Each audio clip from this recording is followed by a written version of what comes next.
சரணாலயம் சரணாலயம் சரணாலயம் சரணாலயம்.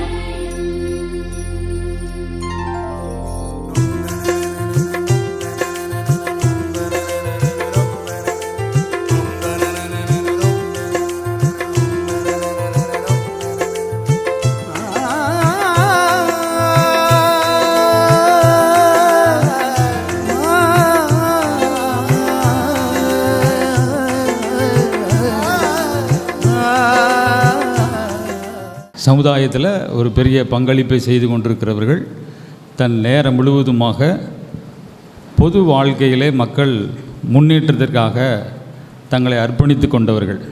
இது 2 பேர் வந்திருக்காங்க. 2 பேருமே உங்களுக்கு தெரியும். அருட்தந்தை VKS அருள்ராஜ் நமது நற்செய்தி குருனுடைய செயலராக இருக்கிறாங்க. மறை மாவட்டத்தினுடைய அனைத்து ஜெபக்குழுக்களுடைய ஒருங்கிணைப்பாளராக இருக்காங்க.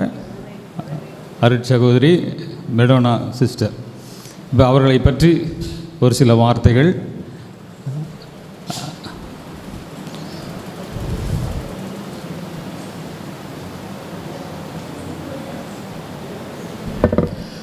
Price the Lord. அன்புக்குரியவர்களே, மலைக்கு அறிமுகம் தேவையில்லை, கடல் அலைக்கு அறிமுகம் தேவையில்லை, மல்லிகைப்பூவின் நறுமணத்திற்கு அறிமுகம் தேவையில்லை. தந்தை VKS அடிகளாரை பற்றி நாம் எல்லோரும் நான் சொல்லித்தான் உங்களுக்கு அறிமுகப்படுத்த வேண்டும் என்பது இல்லை. ஆசிரியர் அவர்கள் விட்ட ஒரு அன்பு கட்டளைக்காக உங்கள் முன் நிற்கின்றேன். இறைவன் சில பேரைத்தான் அன்பு செய்வார். தந்தை அவர்கள் தேர்ந்தெடுத்த பணி என்பது வேறு. இறைவன் அவர்களை அவர்பால் கொண்ட ஒரு அன்பின் காரணமாக அவரை தன்பால் ஈர்த்து கொண்டார். தந்தை அவர்கள் ஆசிரியர் பணியைத்தான் முதலாக தேர்வு செய்து ஆசிரியராக பணியாற்றினார்கள். கடவுள் அவர்பால் கொண்ட ஒரு வாஞ்சையின் காரணமாக கடவுள் அவரை மிகவும் அன்பு செய்தார். அந்த அன்பின் வெளிப்பாடாக துறவற வாழ்க்கையை 1991ஆம் ஆண்டு குருவாக திருநிலைப்படுத்தப்பட்டார்கள். வள்ளுவ பெருந்தகை சொல்வது போல, இதனால் இவன்கண் ஆய்ந்து அதனை அவன்கண் செய்துவிடல் என்ற ஒரு வள்ளுவ பெருந்தகையினுடைய வாக்கிற்கு ஏற்ப எந்த பணியை கொடுத்தாலும் சரி, அதை மறைமாவட்டத்திற்காக மிக சிறப்பாக செய்தார்கள். அது பங்கு பணியாக இருந்தாலும் சரி, கர்மாத்து இறையியல் கல்லூரியினுடைய குருத்துவ கல்லூரியினுடைய முதல்வராக இருந்தாலும் சரி, எந்த பணியை கொடுத்தாலும் என் பணி செய்து கிடைப்பதே தலையாய பணி என்ற ஒரு முத்தாய்ப்பாக மிக சிறப்பாக செய்து கொண்டிருக்கின்றார்கள். குரு திவாகரன் காலம் தொட்டு அவர்கள் நற்செய்தி பணிக்காக ஆற்றிய பணிகள் ஏராளம். தந்தை அவர்களுடைய குரல் வளமும் குரு திவாகரனுடைய குரல் வளமும் ஒன்றாகவே இருக்கும். நல்ல அருமையாக ஒரு பாடகரும் கூட. என இத்தகைய சிறப்பு நமது நற்செய்தி ஆணையக்குழுவினுடைய செயலராகவும் தற்போது பணியாற்றி கொண்டிருக்கின்றார்கள். இறைவன் அவர்களை நான் ஏற்கனவே முன்பு சொன்னது போல அதிகமாக அன்பு செய்ததன் காரணமாக முதன்மை குருவாகவும் அவர்களை தேர்வு செய்தார்கள். எனவே இத்தகைய ஒரு தகுதியும் சிறப்பு வாய்ந்த தந்தை அவர்களை பொன்னாடை போர்த்தை கௌரவிக்க சகோதரர் பீட்டர் அல்ஃபோன்ஸ் அவர்களை அன்போடு அழைக்கின்றேன். அவர்களின் கரவணை எடுப்புமாறு கேட்டுக்கொள்கிறேன். நன்றி.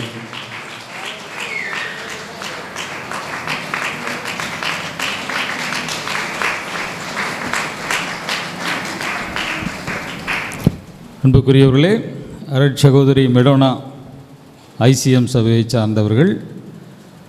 அவரை அநேகர் அறிந்திருப்பீர்கள். ஒரு சிலருக்காக அவர்கள் முனைவர் பட்டம் பெற்றிருக்கிறார்கள் கல்வியில், எஜுகேஷனில். ஆனால் அவங்களுடைய பேசிக் degree mathematics.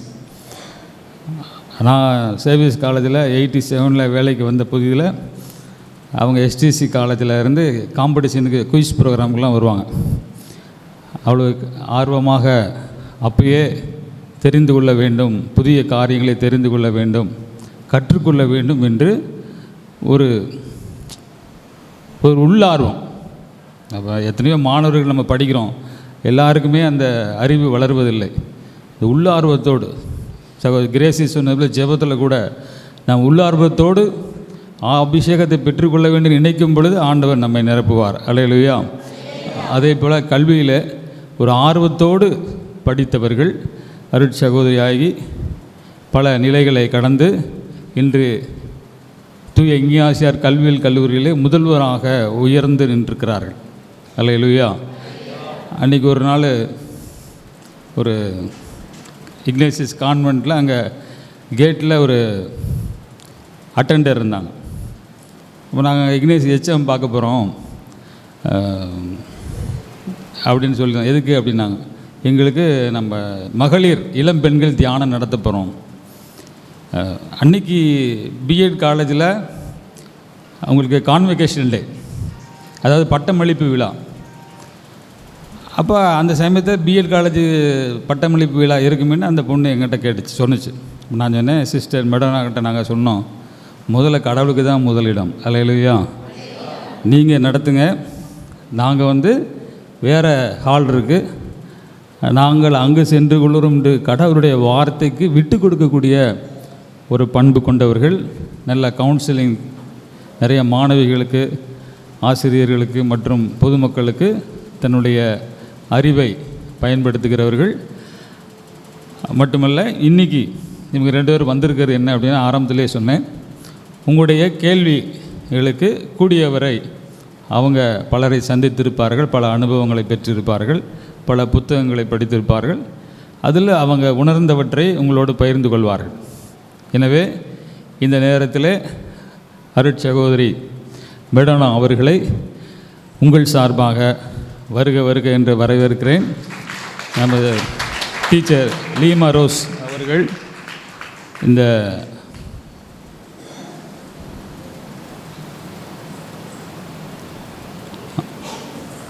கதராடை அணிவிப்பார்கள்.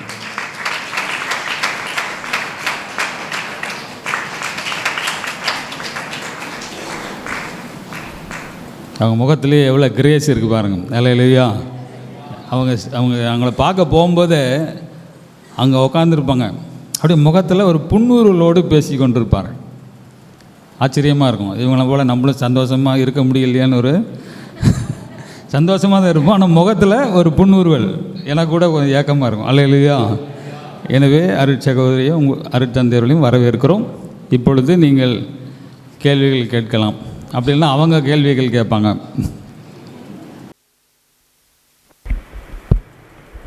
Price the Lord. Alleluia. இயேசுவே நன்றி. அருமையான இந்த ஜூபிலி ஆண்டில் குடும்ப தியானம் உண்மையிலேயே ஒரு ஆசீர்வாதமான ஒரு தியான கூட்டம். இப்போது ஒரு சிலர் கணவன் மனைவியாக வந்திருக்கலாம், ஒரு சிலர் தனியாக வந்திருக்கலாம், பிரச்சனையே கிடையாது. ஆனால் வந்திருக்கக்கூடியதில் ஒரு சிலர் தான் பிள்ளைகள் இருக்காங்க, சின்ன குழந்தை, மற்றவங்க எல்லாம் பெரியவங்க தான். பொதுவாக ஃபேமிலி, குடும்பம், குடும்ப உறவு, குடும்பத்தில் உள்ள சிக்கல்கள், இதன் அடிப்படையில் நீங்கள் பைபிள்லையோ அல்லது காலையில் இதை குறித்த தியான உரை கேட்டிருப்பீங்க. உங்களுக்கு என்ன சந்தேகமோ நீங்கள் கேட்கலாம், சரிதானே? ஆமாம். நீங்கள் எந்த கேள்வி கேட்டாலும் சிஸ்டர் உடனே பதில் சொல்லுவாங்க, நானும் சொல்லுவேன். உங்கள் மனசில் என்ன கேள்வி வருதோ அதை கேளுங்க. நமக்கு ஒரு ஸ்டார்டிங் ப்ராப்ளம் தான், ஒருத்தர் ஆரம்பித்தாச்சுன்னா அப்புறம் எல்லோரும் ஆரம்பிச்சிடலாம். சரி ஃபாதர், என்னிடம் ஒரு சிலர் கேட்ட கேள்வி, உங்கள்கிட்ட கூட நிறைய பேர் இதை கேட்டிருப்பாங்க. குடும்பத்தை சீரழிக்கும் காரணிகள் எவை? என் குடும்பம் நல்லா இருக்கும்னு நினைக்கிறேன், ஆனால் சீரழியுது, அது என்ன ஃபேக்டர், என்ன காரணம்? சரி, இது ஒரு அடிப்படையான ஒரு கேள்வி. இந்த கேள்விக்கு நான் என்னுடைய மனசுக்கு பட்ட பதிலை சொல்கிறேன், சரிதானா? அதில் எதுவும் எதுவும் கிளாரிஃபிகேஷன் இருந்தாலும் நம்ம பண்ணிக்கலாம். இப்போ நீங்கள் பார்த்தீங்கன்னா, குடும்பத்தை சீரழிக்கக்கூடிய காரணிகள் அப்படின்னு நம்ம கேட்கப்பட்டது. ரொம்ப முக்கியமானது ஒன்று இல்லையா? நம்ம குடும்பம் சீரழிக்கப்படுகிறது. ஒரு குடும்பம், அது ஒரு திருக்குடும்பம், இறைவன் வாழும் இல்லம். அது நம்ம குடும்பம் நல்லா இருக்கணும், ஆசீர்வாதமாக இருக்கணும், நல்லா முன்னேறணும், நிறைய சேமிப்பு இருக்கணும், நிம்மதியாக இருக்கணும், மகிழ்ச்சியாக இருக்கணும், சந்தோஷமாக இருக்கணும். இதுதான் எல்லாருமே நினைக்கக்கூடியது. இதுதான் எல்லா குடும்பத்திலுமே நினைக்கக்கூடியது. அதுதான். இதை தவிர வேறு யாரும் எதுவும் நினைக்க மாட்டாங்க. ஆனால் இந்த குடும்பத்தை சீரழிக்கக்கூடிய ஒரு மெயின் காரணி ஒரு ஆள் இருக்காருன்னா அவன் தான் சாத்தான், அழகை. அழகையினுடைய வேலை என்ன அப்படின்னா, ஒரு நல்ல குடும்பத்தை சீரழிக்கணும், உட்காந்துட்டே சொல்லாமல் சரி எல்லாம் பின்னால் வரைக்கும் கேட்கல, சொல்லுது கேட்கலன்னா கேட்கலையா? சரி கேட்கலாம் சொல்லிடுங்க.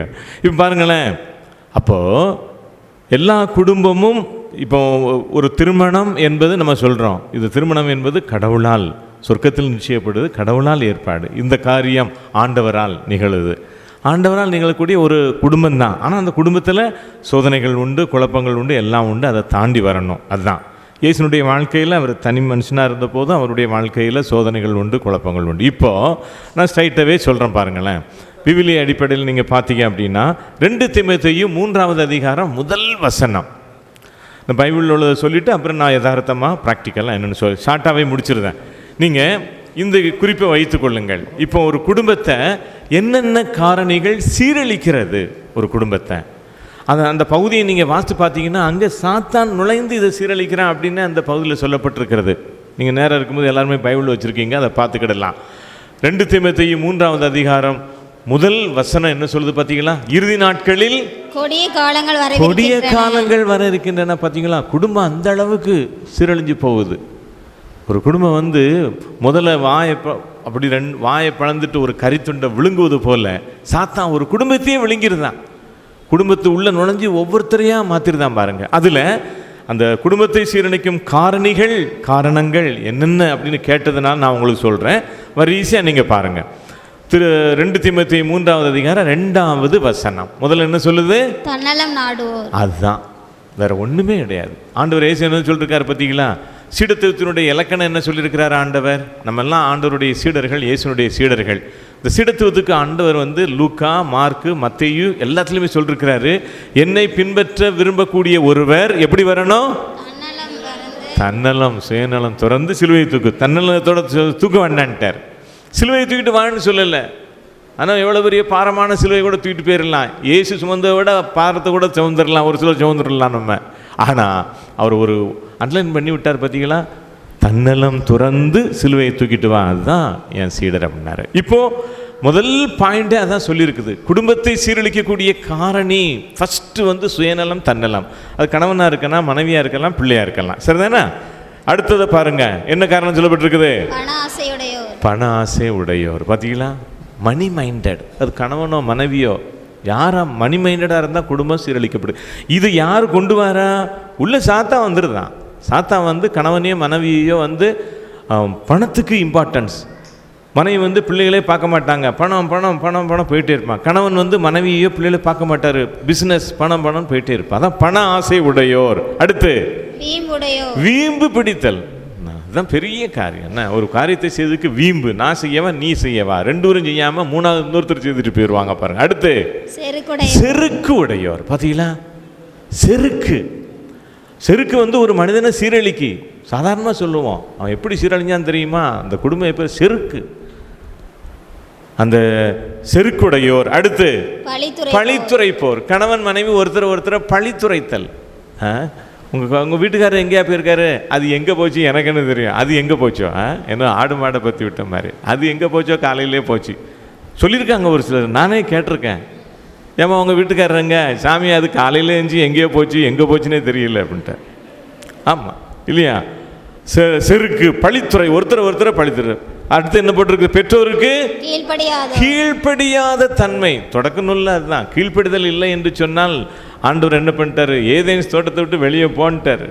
அது மாதிரி ஒரு வீட்டில் தகப்பன் 60 வயசானாலும் அவங்க அப்பா 80 வயசில் இருக்காருன்னா அவருக்கு கீழ்ப்படியணும். இன்னைக்கு அது நடக்கா? உடனே கொண்டு போய் எங்கே சேர்த்துருந்தாங்க? கரெக்டாக சொல்லிட்டியா எல்லாமே. நீங்கள் என்ன அவன் பிறகு எங்கே கீழ்ப்படிதல் இருக்குங்க? அது மாதிரி சின்ன இந்த காலத்து பிள்ளைகள்லாம் பாருங்கள், அப்பா அம்மாவுக்கு கீழ்ப்படிதாங்களா பெற்றோருக்கு? ஒரு பாப்பா இந்த மாதிரி ஒரு பொண்ணு என்கிட்ட, சாமி நீங்கள் பல பங்குக்கு போறிய, ஒரு நல்ல மாப்பிள்ளை இருந்தால் பாருங்க அப்படின்னாப்பில்ல. சரிம்மா, நீ யாரும் உடனே கேட்டேன், நீ எப்படிமா விரும்புதா, எப்படிப்பட்ட மாப்பிள்ளையாக இருக்கணும், சிலர் படிச்சிருக்கணும், வேலை பார்க்கணும்னு சொல்லுவாங்க. இந்த பொண்ணு உடனே சொல்லிச்சு பாருங்க, சாமி எனக்கு வரக்கூடிய மாப்பிள்ளை எனக்கு கீழ்ப்படிஞ்ச மாப்பிள்ளையாக இருக்கணும் அப்படின்னு ஒரே பாயிண்ட் தான். ஒரே பாயிண்ட்டு தான். இப்போ எல்லாருமே அதுதான் நினைக்காங்க.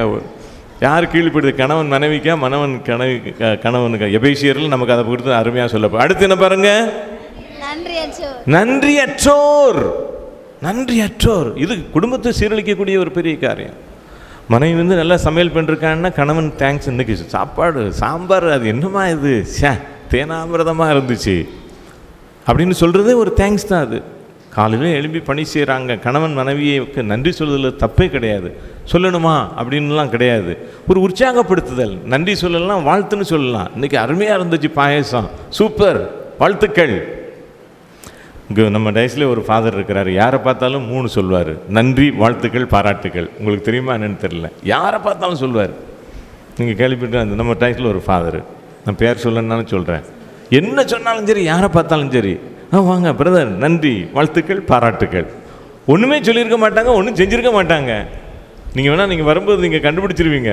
நான் பேர்னாலும் சொல்லுதேன், உங்களை முத பார்ப்பீங்க, எப்படி நல்லா இருக்கீங்களா, இருக்கேன், எங்கே போறியே, ஸ்கூலுக்கு போகிறேன், நன்றி, வாழ்த்துக்கள், பாராட்டுகள். இந்த 3 சொல்லிக்கிட்டே இருப்பார். அது மாதிரி ஃபேமிலியில் ஒருத்தருக்கு ஒருத்தர் நன்றி சொல்கிறது தப்பே கிடையாது. நன்றியற்ற தன்மை என்ன செய்து குடும்பத்தை சீரழிக்க. அடுத்து புனிதத்தன்மை முக்கியமானது. குடும்பத்தில் 4 சுவரில் ஒரு சுவர், முக்கியமான சுவர் பரிசுத்த தன்மை, இந்த ஹோலினஸ், புனிதத்தன்மை. அங்கே தான் பிரமாணிக்கம் வருது. குடும்பத்தில் பிரமாணிக்கம் வருது பாருங்கள். கணவன் மனைவிக்கு, மனைவி கணவனுக்கு, பிள்ளைகள் பெற்றோருக்கு பிரமாணிக்கத்தோடு, உண்மையோடு, புனிதத்தோடு. இந்த பிரமாணிக்கம் தான் இங்கே தூய்மை, புனிதம். அடுத்து அன்பு உணர்வு அற்றோர். அன்பு தான் அடித்தளம், குடும்பத்துக்கு அடித்தளமே அன்பு தான். அன்பு இல்லைன்னா எல்லாமே போச்சு.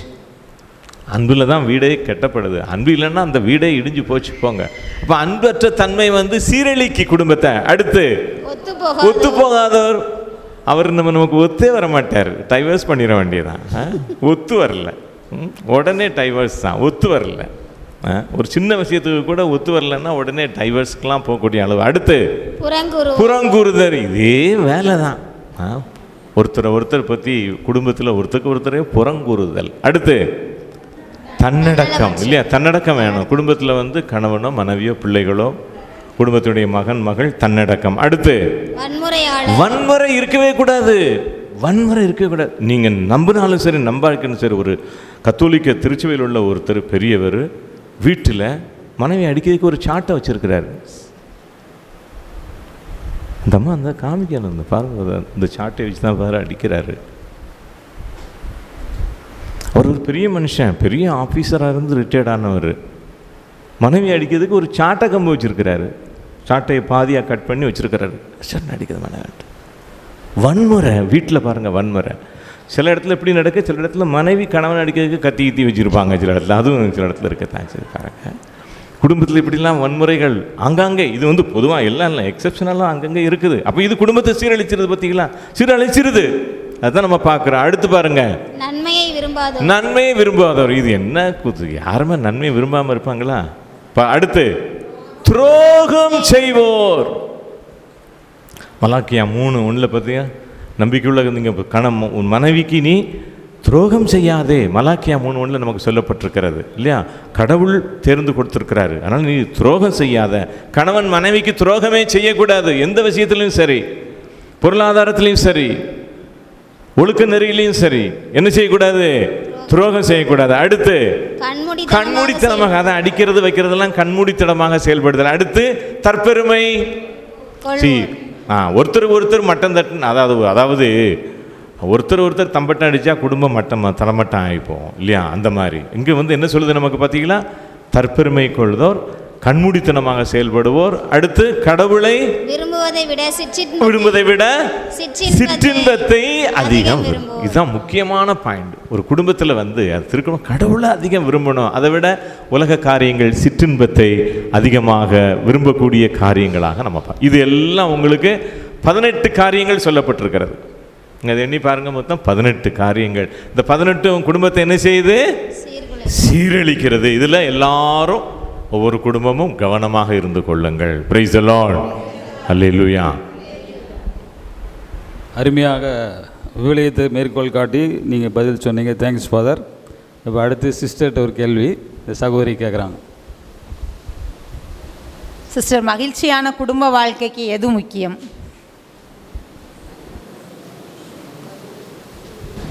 அருமையான ஒரு கேள்வி கேட்டாங்க. மகிழ்ச்சியான குடும்ப வாழ்க்கைக்கு எது முக்கியம் அப்படின்னுட்டு எல்லாருக்குமே தெரியும், அப்படிதானா? மகிழ்ச்சியான எல்லா குடும்பங்களும் மகிழ்ச்சியாக இருக்கிறோமா? இல்லை. ஏன் இல்லை? ஃபாதர் சொன்னதெல்லாம் நம்மகிட்ட இருக்கிறதுனால தான் நம்மகிட்ட மகிழ்ச்சி இல்லை, இல்லையா? எந்த குடும்பத்தில் ஒருவரை ஒருவர் உண்மையாகவே அன்பு செய்யக்கூடிய தன்மை இருக்கிறதோ அங்கே கண்டிப்பாக குடும்பம் மகிழ்ச்சியாக இருக்கும், இல்லையா? திருமணம் அன்னைக்கு அருமையாக கடவுள் முன்னிலையிலும் மக்கள் முன்னிலையிலும் ஒரு பிரமாணிக்கமாக இருக்கிறதுக்கான ஒரு பெரிய பிரமாணிக்க மந்திரமே சொல்லுவீங்க, இல்லையா? இன்பத்திலும் துன்பத்திலும் உடல் நலனிலும் நோயிலும் உனக்கு பிரமாணிக்கமாக இருந்து உன் வாழ்நாளெல்லாம் உன்னை அன்பு செய்யவும் நேசிக்கவும் மதிக்கவும் வாக்களிக்கிறேன். இன்றைக்கி மதிக்கிறதுக்கு பதிலாக மிதிக்கவும் வாக்களிக்கிறேன்னு சொல்லிடுறாங்க, இல்லையா?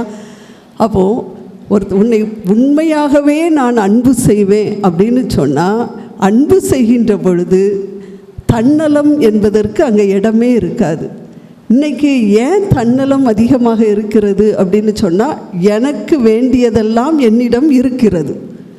ஒரு காலத்தில் பெண்கள் படிக்கலை, அன்னைக்கு வீட்டு வேலையை மட்டுமே செய்தாங்க, ஆண்கள் மட்டுமே வேலை செய்தார்கள், வீட்டுக்குரியதெல்லாம் கொண்டு வந்தார்கள். அதனால் பெண் ஆணை சார்ந்தே வாழ்க்கையை நடத்தி வந்தாள். இன்றைக்கி பெண்கள் வேலைக்கு போகிறார்கள், ஆண்களும் வேலைக்கு போகிறாங்க. அதனால் தனக்குரியதை தானே வாங்கக்கூடிய சக்தி பெண்களுக்கும் இருக்கிறது, ஆண்களுக்கும் இருக்கிறது.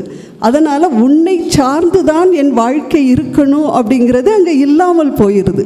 அங்கே இல்லை அப்படின்னதுனால தன்னலம் அதிகமாகி விடுகிறது. நான் என்னுடைய வாழ்க்கையை நானே நடத்திக்கிடுவேன், நீ இல்லாட்டாலும் எனக்கு பரவாயில்லை, அப்போ நான் உன்னை சார்ந்து நான் இருக்க வேண்டிய அவசியம் இல்லை.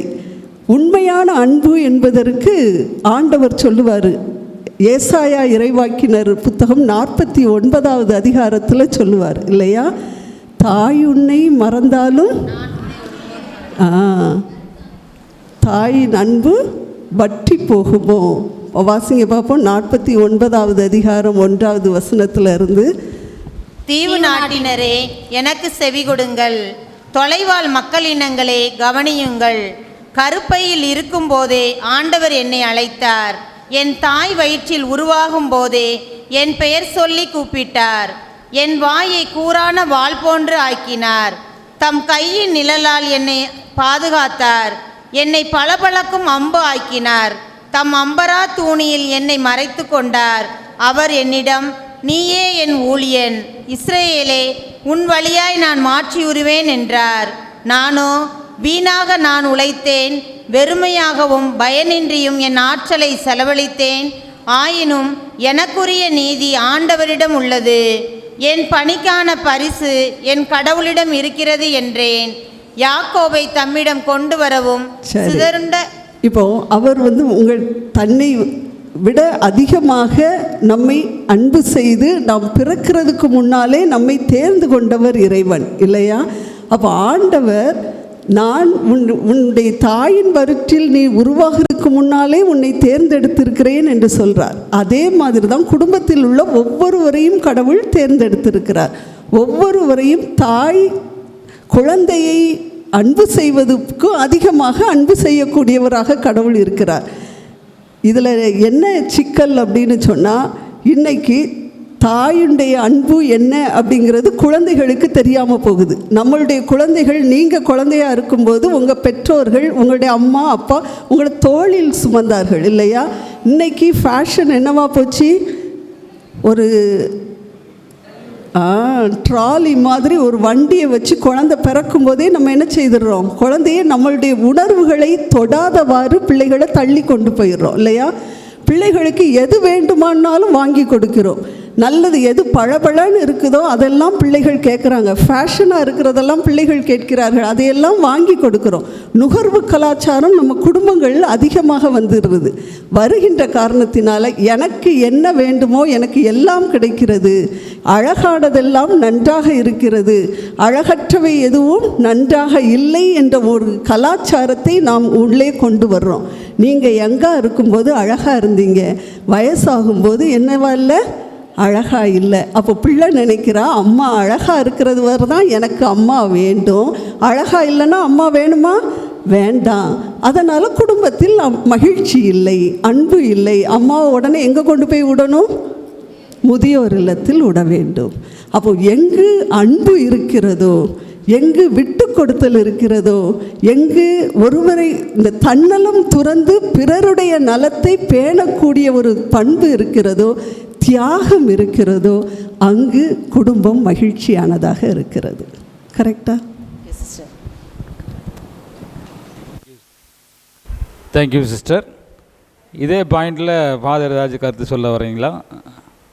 மகிழ்ச்சியாக இருக்கிறது.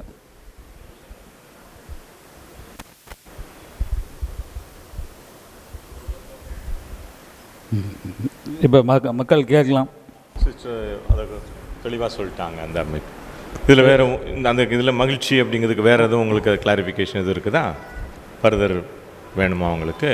இல்லைன்னா we go for another question. உங்களுக்கு வேறு எதுவும் சந்தேகங்கள் இருக்குதா? சொல்லுங்கள்.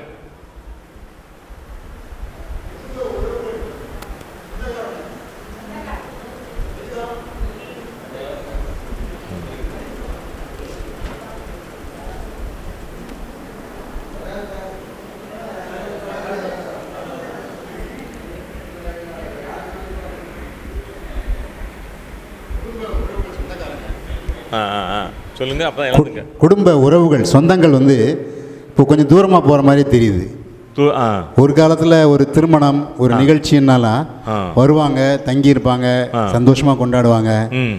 இப்போ வந்து ஒரு கல்யாணத்துக்கு வந்தால் கூட கவர் கொடுத்துட்டு சாப்பிட்டுட்டு ஓடுற மாதிரி ஆகிப்போச்சு. சரி, இது ஒரு ப்ராக்டிக்கலாக பார்க்குறோம். இதுக்கு காரணம் என்ன? காரணம் என்ன? குடும்பங்கள் ஏன் அப்படியே? சரி, ஒரு ப்ராக்டிக்கலான ஒரு வேலை சொல்லியிருக்கிறாங்க பாருங்கள். நான் சொல்கிறேன், சிஸ்டரும் சொல்லுவாங்க. இப்போ என்ன அப்படின்னா, குடும்ப உறவுகள், சொந்தங்கள் க்ளோஸ்னஸ், பிலாங்கிங்னஸ் இல்லை, கொஞ்சம் டிஸ்டன்ஸாக தெரியுது. முன்னால் மாதிரி இப்போ உதாரணம்லாம் கூட்டு குடும்பம் அப்படிலாம் இருந்துச்சு, ஒருத்தருக்கு ஒருத்தர். ஆனால் இப்போவும் கூட்டு குடும்பம் இருக்குது. முன்னால் கூட்டு குடும்பம் தான் அப்படின்னு இருந்துச்சு. இப்போ வந்து எல்லாம் தனித்தனியாக வந்தாச்சு. கூட்டு குடும்பங்கள் இப்போ ஒரு சிலர் நாம் ஆங்காங்கே பார்க்க தான் செய்தோம். அவங்க மகிழ்ச்சியாக சந்தோஷமாக இருக்க தான் செய்தாங்க கூட்டு குடும்பம், இல்லையா? இப்போ அடிப்படையான ஒரு கொஸ்டின் என்னன்னா, கூட்டு குடும்பமோ தனி குடும்பமோ எது இருந்தாலும் சரி, குடும்ப உறவு சொந்தங்கள் எல்லாம் அந்த ரிலேஷன்ஷிப் வந்து உறவு வந்து டிஸ்டன்ஸாக இருக்கிறது, ஒரு க்ளோஸ்னஸ் இல்லை குடும்பத்தில், ஃபேமிலியில். காரணம் என்ன அப்படின்னு கேட்குறாங்க. நீங்களும் யோசிங்க என்ன காரணம் அப்படின்னு. நீங்கள் எல்லாமே ஃபேமிலியில் இருக்கிறீங்க, கணவனோ மனைவியோ எல்லாமே நீங்கள் ஃபேமிலியில் இருக்கீங்க. நீங்களும் யோசிங்க. இப்போ நம்ம இதை யோசித்து பார்க்கும்போது அடிப்படையான ஒரு காரணம் என்ன அப்படின்னு பார்த்தீங்க அப்படின்னா, கால சூழ்நிலைகள் மாற்றம் வந்தாச்சு. கால சூழ்நிலைகள் மாற்றம் வந்தாச்சு.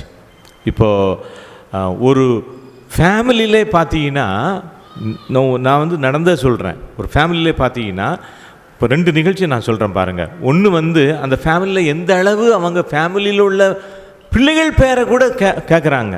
பிள்ளைகள் பேர் கூட ஒரு தகப்பன் வந்து ஒரு என்ட்ரிக்கு போயிருக்கும்போது அங்கே என்ன நடக்கும் அப்படின்னா, அவரை பையனை கூப்பிட்டுட்டு, அக்கா பேர் என்ன வருடா, அக்கா இன்னும் கல்யாணம் ஆகாமல் வீட்டில் தான் இருக்கிறாங்க, அக்கா பேர் என்ன யோசித்து பார்க்குறாரு, வரல இருக்கு, பேரே மறந்துட்டு. அதுக்கப்புறம் அவன் பேரை சொல்கிறான். அதுக்கப்புறம் சரி சரி மறந்து போச்சு பாரு அப்படின்னு சொல்கிறாரு முன்னாலே. இப்போ வந்து குடும்பத்தில் அந்த ஒரு சொந்தம், உறவு, பிள்ளைகள், ஒரு குடும்பத்துக்குள்ளே எல்லாமே இருக்குது. இதை விட அடுத்த பாயிண்ட் எங்கே போகுதுன்னு பார்த்தீங்கன்னா, நெல்லை டவுனில் அடைக்கல மாதா கோயில் இருக்குது. அந்த பகுதியில் நடந்த ஒரு சம்பவம். இவங்க வந்து கிறிஸ்துவ குடும்பம் கிடையாது, இந்த ஜுவல்லரி அந்த மாதிரி அவங்க தனியாக வேலை செய்யக்கூடியவங்க, வசதியானவங்க. அண்ணன் தம்பி நிறைய இடத்துல பார்த்தீங்கன்னா அவங்க ஃபேமிலி அண்ணன் தம்பி எல்லாம் ஒரே இதுகள்லாம் வச்சுருப்பாங்க. சொத்து பிரிக்கும் போது தகராறு வந்துடுது. நீங்கள் நிறைய ஃபேமிலிஸில் வந்து உறவு சிக்கல் எங்கே ஆரம்பிக்குன்னு பார்த்தீங்கன்னா, சொத்து தான். ஒன்று பணம் இருக்கும், டிவைட் பண்ணதில் பிரச்சனை ஆகிரும். இல்லைன்னா நிலபலங்கள் வீடு இருக்கும், பிரிக்கிறதுல டிவைட் ஆகிரும். அது வரைக்கும் நல்லா இருப்பாங்க. என்றைக்கு இந்த ப்ராப்பர்ட்டி சொத்துன்னு வந்துச்சோ, அதை டிவைட் பண்ணும்போது அவங்களுக்குள்ள பெரிய சென்ம பகையாயிரும். நெல்லை டவுனில் நடந்த ஒரு சம்பவம் என்ன அப்படின்னு பார்த்தீங்கன்னா, அவங்க வந்து பிற மதத்தை சார்ந்தவங்க தான், இந்து சகோதரர்கள். அவங்க என்ன நடந்துச்சு அப்படின்னா, 2 பேரும் இந்த தங்க வேலைகள் தான் பண்ணிகிட்டு இருந்தாங்க. இப்போது அண்ணன் அது தம்பி பையனுக்கு வந்து மேரேஜ் ஃபிக்ஸ் பண்ணுறாங்க. தம்பி பையனுக்கு மேரேஜ். ரெண்டு பேருக்கும் இந்த சொத்து பிரித்ததில் தகராறாக போச்சு. இப்போ என்ன நடக்கு அப்படின்னு பார்த்தீங்கன்னா, இப்போது ஆமாம், அண்ணன் பையனுக்கு அண்ணனுடைய மூத்தவருடைய பையனுக்கு மேரேஜ், தம்பிக்கு இன்விடேஷன் கொடுக்குறாரு. மூத்தவர் பையனுக்கு தான் மேரேஜ், தம்பிக்கு இன்விடேஷன் கொடுத்துட்டாரு. இன்விடேஷன் கொடுத்து விட்டார், நம்ம கொடுக்காமல் இருக்க வேண்டாம் அப்படின்னு. ஆனால் அவங்களுக்குள்ள ஜென்ம பகை. இப்போ அந்த தம்பி என்ன செய்கிறாரு அப்படின்னா, அவருக்கும் ஒரு பையன். அப்போது கல்யாணம் தன்னைக்கு அவர் என்ன பிளான் பண்ணிட்டார் அப்படின்னு பார்த்தீங்கன்னா, இங்கே இருந்தால் எல்லோரும் வந்து சொல்லுவாங்க, பக்கத்தில் தான் வீடு, இன்னும் அவங்க அண்ணன் பையன் கல்யாணம் நடக்கு, ஊரே வந்திருக்கு, நீ இங்கே இருந்துக்கிட்டு இருக்கிய அப்படின்னு போய் சமாதானப்படுத்துறதுக்கு உறவுக்காரவங்கள்லாம் வருவாங்க, கூப்பிட வருவாங்க. அதனால் என்ன பண்ணிட்டாருன்னு பார்த்தீங்கன்னா, அந்த டே ஆஃப் மேரேஜ்னோ என்ன நடந்தது அப்படின்னா, அவர் காரை எடுத்துக்கிட்டு எங்கே போயிட்டாங்க, குற்றாலம், செண்பாதேவி, ஐந்தருவி குளிச்சுட்டு நம்ம நைட்டு வருவோம் அப்படின்னு போயிட்டாங்க. எதுக்காக? எஸ்கேப் ஆகணும். இங்கே இருந்தால் மேரேஜுக்கு கம்பல் பண்ணிடுவாங்க. சொந்த அண்ணனுடைய பையன் மேரேஜு. இவர் தம்பி என்ன செய்கிறாரு, ஃபேமிலியோட கார் எடுத்துகிட்டு வண்டி போயாச்சு. போய் குற்றாலம் குளிக்கிறாங்க, 5 ஃபால்ஸு போகிறாங்க, செண்பகாதேவிக்கு வர்றாங்க. சாயந்தரம் செண்பகாதேவி குளிச்சுட்டு இங்கே வரணும். இந்த 2 இடத்துலையும் குளிச்சுட்டு மதியம் சாப்பாடெல்லாம் முடிச்சுட்டு ஈவினிங் செண்பகாதேவி அருவியில் போய் குளிச்சுட்டு, ஒரு நல்ல சீசன் டைம், அது நல்ல தண்ணி விழுந்துக்கிட்டு இருக்குது. செண்பகாதேவியில் போய் குளிக்கிறாங்க. அந்த பையன் அவனும் மேரேஜ், அடுத்த 1 or 2 இயர்ஸில் அவனுக்கும் மேரேஜ் தான். அந்த செண்பகாதேவியில் நீங்கள் போய் பார்த்தீங்கன்னா இருக்கிறதுல ரொம்ப டேஞ்சரஸ் வந்து செண்பகாதேவி தான். நாங்கள் போகும்போது உள்ளே போகவே மாட்டேன் சில சமயம், இந்த நிகழ்ச்சியிலேருந்து ரொம்ப கவனமாக தான் போகிறது. செண்பகாதேவியில் போனவன் வலிக்கு கீழே விழுந்தவன் தடாகத்தில் விழுந்து இழுத்துட்டு போய் ஏதோ ஒரு பாறைக்குள்ளே இடுக்கி தீயணைப்பு படையினர்லாம் வந்து தேடி எடுத்து கடைசி அவனை டெட் பாடியாக தான் எடுத்தாங்க. நடந்த சம்பவம் நெல்லை டவுனில். அவன் இறந்துட்டான். அந்த பையன் என்ன செய்ய முடியும் பாருங்கள். அந்த இது தடாகத்துக்குள்ளெல்லாம் போனால் என்ன தான் நீச்சல் அடித்தா ஒன்றும் தெரியாது. பாவநாசன் தடாகத்துக்குள்ளே போய் எத்தனையோ பேர் உயிரிழந்திருக்கிறாங்க. இவங்க என்னென்னா அண்ணன் பையன் கல்யாணத்திலேருந்து எஸ்கேப் ஆகணும் பாருங்கள். இன்விடேஷன் கொடுத்து விட்டாச்சு. அப்போ அவர் என்ன பண்ணியிருக்கணும், சரி ஏதோ தகராறு இருந்துச்சு நம்ம போகணும் அப்படிங்க போயிருக்கணும். இது எல்லா மதத்துலேயும் எல்லா குடும்பங்கள்லையும் இருக்குது. அது கிறிஸ்தவ குடும்பமாக இருந்தாலும் சரி, பிற மதமாக இருந்தாலும் சரி, எந்த மதத்தாலும் சரி, இந்த சொத்து பிரச்சனையில் வந்து என்ன பாருங்கள், கடையை பிரிச்சிருப்பாங்க, வீட்டை பிரிச்சிருப்பாங்க, அதில் ஒரு பகை வரும். அதில் இருந்து அது சின்ன பகையாகவே இருக்கும். சின்ன பகை தான். இன்றைக்கி பார்த்தீங்கன்னா யூதர்கள் வந்து சமாரியர் பகுதிக்கு போகவே மாட்டாங்க. சின்ன பகை. கிறிஸ்து பிறப்பதுக்கு முன்னால் 722 வந்து அசிரியர்கள் அங்கே படையெடுத்து வந்து அவங்களுக்கும் யூதர்கள் வந்து அவங்கள ஒதுக்கிட்டாங்க. உங்களால் புனிதத்தன்மையை போச்சு. ஏன் அந்த அசிரியர்களுக்கும் சமாரியர்களுக்கும் திருமண உறவு ஏற்பட்டுச்சு, சொந்த பந்தம், அவங்க வந்து சம்மந்தம் பண்ண ஆரம்பித்தாங்க. யூதர்கள் அப்போ ஒதுக்குனாங்க.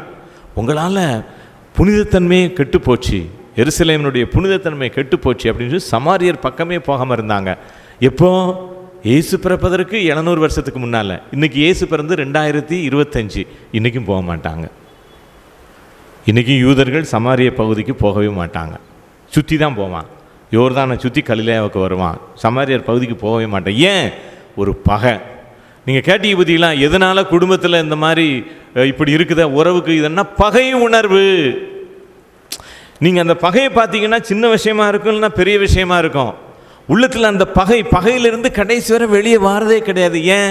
கவுன்சிலிங் போகிறது கிடையாது, தியானத்துக்கு போகிறது கிடையாது. நிறைய பேர் நம்ம இதுலேயும் இருக்கிறாங்க. நம்ம சபையில் நிறைய பேர் நானே கேள்விப்பட்டிருக்கிறேன். சொந்த அண்ணன் தம்பி அக்கா தங்கச்சி. இப்போ குடும்பத்தில் பாருங்கள், ஒரே குடும்பத்திலே வந்து ஒரு பிலாங்கிங்னஸ் இல்லை. இது என் குடும்பம், என் குடும்பத்தில் பாதுகாப்பு இருக்குது அப்படின்னு ஒரு நிலைவரம் இல்லை. ஒரு பையன் இருக்கிறான் ஒரு குடும்பத்தில், அவன் வேலை இல்லாமல் இருக்கான்னு வச்சுக்கோங்களேன். வேலை இல்லைனாலும் அப்பா அம்மா நம்மளை பராமரிக்கிறாங்க, நம்ம தேவையெல்லாம் சந்திக்காங்கன்னா அங்கே அவனுக்கு பாதுகாப்பு வந்தாச்சு. ப்ராவிடன்ஸ் அவனுக்கு இருக்குன்னு தெரிஞ்சுன்னா இருப்பான். அவன் அப்பா திட்டிகிட்டே இருப்பார், நீ வேலை இல்லாமல் திண்டத்துக்கு இருக்கியாடா. அவன் என்ன செய்வான்? வீட்டை விட்டு வெளியே போக பார்ப்பான். வெளியே போய் என்ன நடக்கும்? குடிப்பான், கூத்தடிப்பான், எல்லாம் செய்வான், கெட்டு போவான், சீரழிஞ்சு போகுது பாருங்கள். அப்போது நம்ம என்ன சொல்லலாம் அப்படின்னா, இந்த மாதிரி ஒரு சொந்த குடும்பத்திலேயோ அல்லது அண்ணன் தம்பி அக்கா தங்கி உறவு சொந்தம், நீங்கள் அந்த கேட்டது அதுதான். சொந்தங்களில் உறவு அவ்வளவு இல்லாமல் இருக்குதே ஏன்னு கேட்டீங்க. அதுக்கு பார்த்தீங்கன்னா என்னை பொறுத்தளவில் நான் அறிந்த பல காரணங்கள். பகை, குடும்பத்துக்குள்ள பகை. ஒரே குடும்பத்தில் அக்கா தங்கச்சி அண்ணன் தம்பி பகை. கடைசி வரைக்கும் அவங்க என்ன செய்கிறது, என் செத்தாலும் முகத்தில் முழிக்கக்கூடாது அப்படிம்பாங்க. அந்த அளவுக்கு ஜென்ம பகையாக மாற்றிடுதாங்க. நீங்கள் நம்ம என்னடான்னு தீர விசாரித்து பார்த்தா ஒரு சின்ன விஷயமா இருக்கும், இல்லைன்னா ரொம்ப ஒன்றும் சொத்து இருக்காது, ஒரு சின்ன சொத்து விஷயமா இருக்கும். அதில் போய் பார்த்தீங்கன்னா குடும்பத்தில் வந்த பகை அவங்க ஆயுசு பூரா போயிட்டே இருக்கும். அப்போ எப்படி குடும்பத்தில் உறவு இருக்கும்? கல்யாணத்துக்கு கூப்பிட்டாலும் போகக்கூடாதுன்னு தப்பிச்சு போகணும்னு குட்டாலும் தவங்காச்சின்னு ஓடனா என்ன ஆகும்? எல்லா குடும்பத்துலேயும் சண்டை சச்சரவுகள் வரும். அண்ணன் தம்பி, அக்கா தங்கச்சி, உடன்பிறப்புகள் எல்லாத்துலேயும் வந்து பிரச்சனைகள் குடும்பத்தில் இருக்க தான் செய்யும். குடும்ப பிரச்சனைகள் இல்லாமல் எங்கேயும் இருக்காது. அதை தாண்டி வருவது தான் நம்மளுடைய கிறிஸ்தவம். அதை தாண்டி வருவது தான் ஆண்டவர் நம்ம கொடுத்துருக்கக்கூடிய ஒரு போதனை. அதை நம்ம வந்து அனலைஸ் பண்ணோம்னா அதிலேருந்து வெளியே வந்துடலாம். அதுக்கு தகுந்த கவுன்சிலிங் தியானம் போனோம்னா அந்த பகை உணர்வுலேருந்து வந்துடலாம். பகைக்கு வந்து தன்னலமும் இருக்குது, தன்னலம் பகை இந்த மாதிரி இருக்கிறதுனால தான் அந்த பகை எப்படி வருதுன்னு நான் ஒரு காங்கிரீட்டாக உங்களுக்கு எக்ஸாம்பிள் சொன்னேன். நான் ப்ராக்டிக்கலாக நான் அறிஞ்ச ஒரு உதாரணம். இதனால தான் குடும்ப உறவுகள் என்ன ஆகுது, டிஸ்டன்ஸ் ஆகிடுது.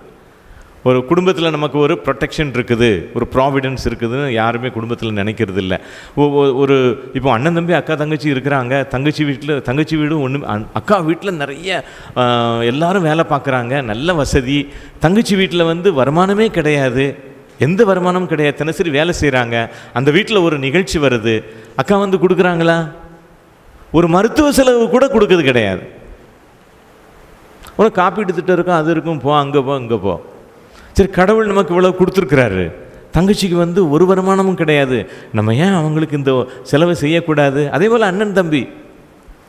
அப்போ எப்படி குடும்பங்களில் வந்து அந்த உறவு வராது?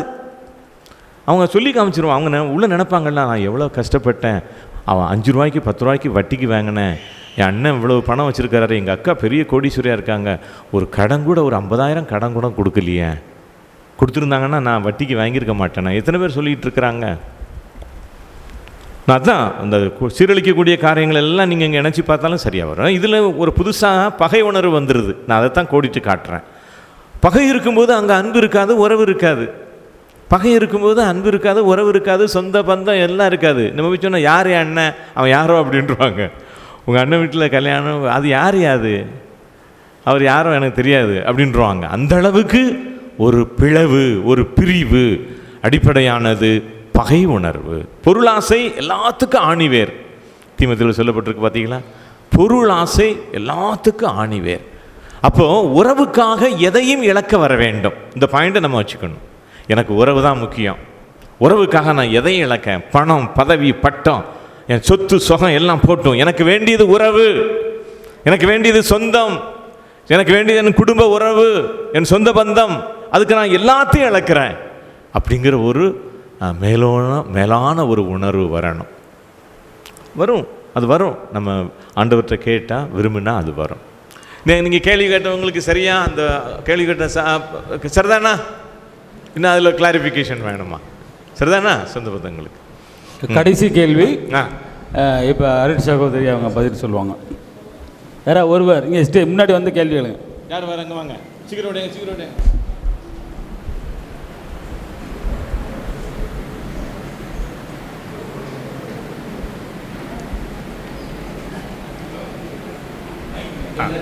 மைக் ஆன் பண்ணிக்கோங்க.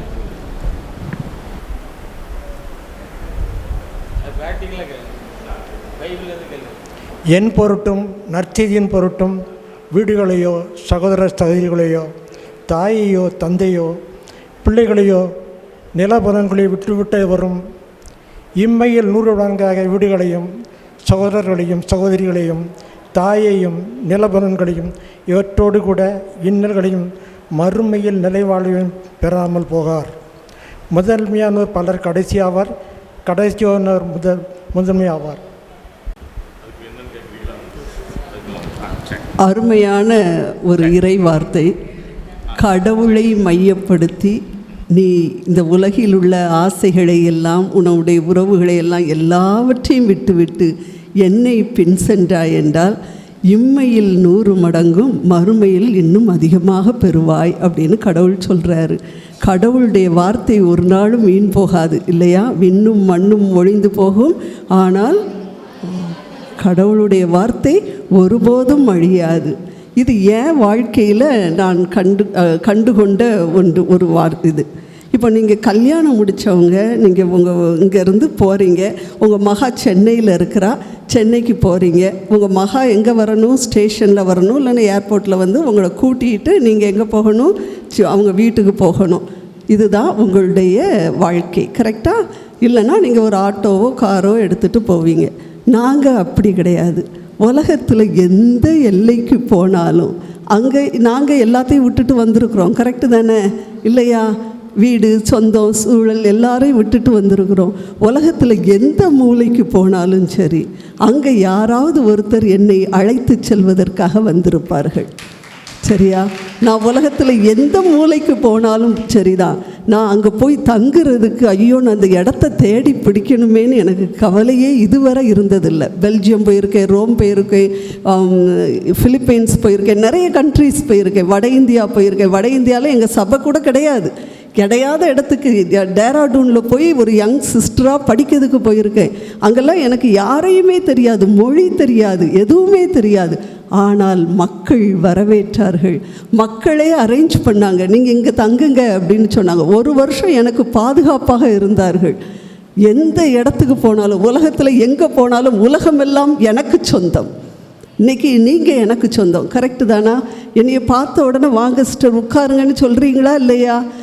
இந்த இது உங்களுக்கு கிடைக்காது, கரெக்டாக? இதுதான்.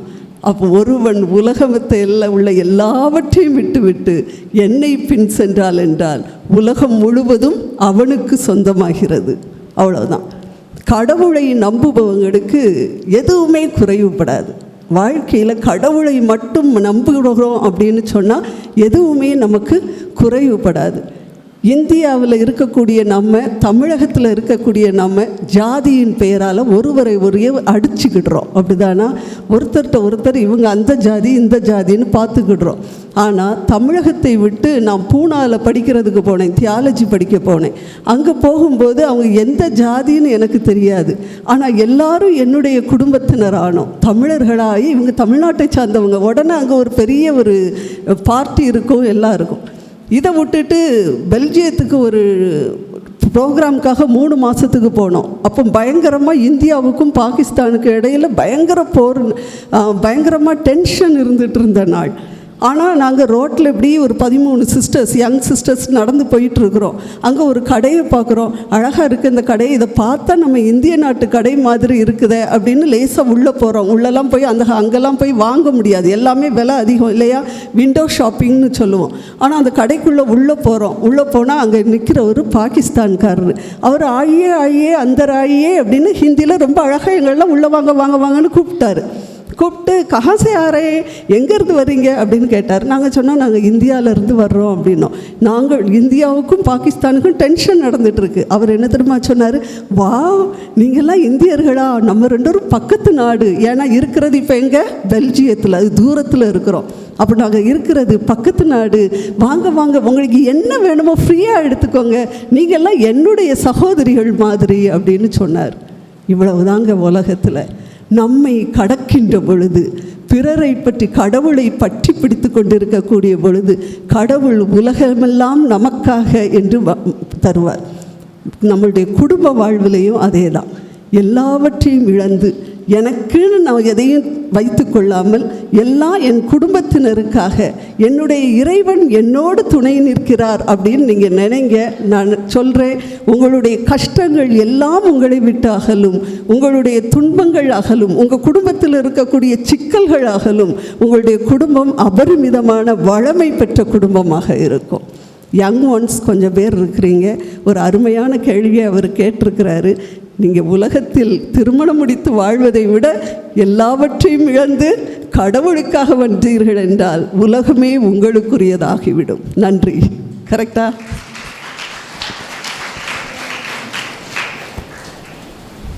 கேள்வி பதில் நேரம் இத்துடன் முடிவடைகிறது.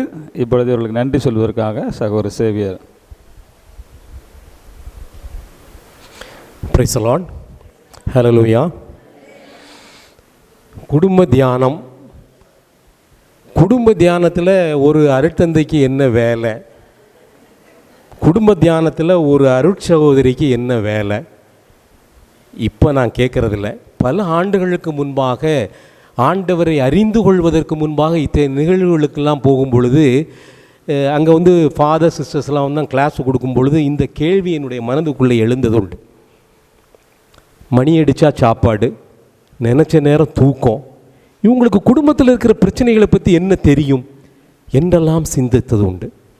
ஆனால் ஆண்டவருடைய இறைவார்த்தையை படித்து படித்து படித்து படித்து அதுக்குள்ளே சிந்திக்க தொடங்கிய பொழுதுதான் பழைய காலத்திலும் சரி, அண்மையிலே நம்முடைய திருத்தந்தை பிரான்சிஸ் அவருடைய மடல்கள், நம்முடைய திருத்தந்தை 14ஆம் சிங்கராயர் அவருடைய மடல்கள், இவர்களெல்லாம் படிக்கிற பொழுதுதான் இவங்க தான் நம்முடைய சொத்து. கத்தோலிக்க திருச்சபையினுடைய விளக்க முடியாத மிகப்பெரிய சொத்து இந்த அபிஷேகம் பெற்றவர்கள். பிரைஸ் தி லார்ட், ஹல்லேலூயா. இன்னைக்கு பொதுநிலையினால் இருக்கிற நம்முடைய குடும்பத்துக்குள்ளே ஏதோ ஒரு பிரச்சனைனா அதுக்குள்ளேயே போட்டு உழண்டுக்கிட்டு இருக்கிறோம். ஆனால் இவங்களுடைய வாழ்க்கையிலே, இவங்களுடைய அனுபவங்களிலே அநேக குடும்பங்களை சந்திக்கிறார்கள், அநேக மனிதர்களோடு பேசுகிறார்கள், அவருடைய பிரச்சனைகளை ஆராய்ந்து அறிகிறார்கள். அதெல்லாம் மனித புத்தியில் இல்லை, இறை வார்த்தையின் அடிப்படையில். அருட் சகோதரி சொன்ன அந்த பதில்களெல்லாம் நீங்கள் பார்த்துருப்பீங்க. நீங்கள் நம்முடைய அருட்தந்தை சொன்ன பதில்களெல்லாம் பார்த்தீங்கன்னு நினச்சிப்பீங்க. அதெல்லாம் மனித அறிவின்படி வந்த வார்த்தைகள் அல்ல, இதெல்லாம் கடவுள் தந்த ஞானத்தின்படி இறை வார்த்தையினுடைய அடிப்படையிலே அவர்கள் சொன்ன பதில்கள். நம்முடைய அருட்தந்தை VKS அடிகளார் அவர்கள் கருமாத்தூரில் இருக்கிற அந்த குரு மடத்திலே அதிபர் தந்தையாக பணிபுரிந்தவர்கள், அநேக பங்குகளிலே அநேக குடும்பங்களை சந்தித்தவர்கள். அதுபோல தான் அருட்சகோதரியம். அப்போது நமக்கு மேலாக ஒரு ஞானத்தை கடவுள் அவர்களுக்கு தந்திருக்கிறார். அப்புறம் தான் எனக்கு புரிஞ்சிச்சு, குடும்ப தியானங்களிலே நம்மை போல பொதுநிலையினர் சொல்லக்கூடிய ஆலோசனைகளை விட அபிஷேகம் பெற்ற அந்த அருட்தந்தையரும் அருட்சகோதரியும் கொடுக்குற ஆலோசனை தான் மேலான ஆலோசனை. பிரைஸ் தி லார்ட், ஹல்லேலூயா. அப்படிப்பட்ட ஒரு ஆலோசனை இந்த குடும்ப தியானத்தில் இது ஒரு புதிதாக அறிமுகப்படுத்த இந்த இன்ட்ராக்ஷன் செஷன் என்பது. ஆலோசனை கொடுத்துருக்குறோம், கன்ஃபெஷன் கேட்டிருக்கிறதெல்லாம் செஞ்சுருக்கிறோம். ஆனால் இந்த வருடம் மட்டும் இது இன்ட்ராக்ஷன் செஷன் கொடுத்தது ஒரு அற்புதமாக அமைந்தது. இதற்கு அடித்தளமாக இருந்த நம்முடைய அருட்தந்தை VKS அருள்ராஜ் அடிகளாருக்கும் நம்முடைய அருட் சகோதரி மெடோனா அவர்களுக்கும் கரங்களை தட்டி ஆண்டவருடைய நாமத்திலும் அன்னையினுடைய நாமத்திலும் நாம் நன்றி சொல்லுவோம். தொடர்ந்து அவர்களுக்காக, அவருடைய பணிகளுக்காக. அருள் சகோதரி கடைசி சொன்ன விஷயம் அது, குடும்பத்தெல்லாம் விட்டுட்டு, எல்லா உறவுகளையும் விட்டுட்டு நம்ம நம்பி தான் வந்திருக்கிறாங்க. கடவுளை நம்பி வந்திருக்கிறார்கள். இரண்டாவது, பொதுநிலையினரை நம்மை நம்பி வந்திருக்கிறார்கள். எப்படி? நாம் அவர்களுக்காக ஜெபிப்போம் என்பதற்காக. ஆகவே நாம் அவர்களை ஜெபத்தால் தாங்குவோம் என்ற வாக்குறுதியை அவர்களுக்கு தருவோம். அவர்களுக்கு நம்முடைய நன்றி. Price the Lord, hallelujah.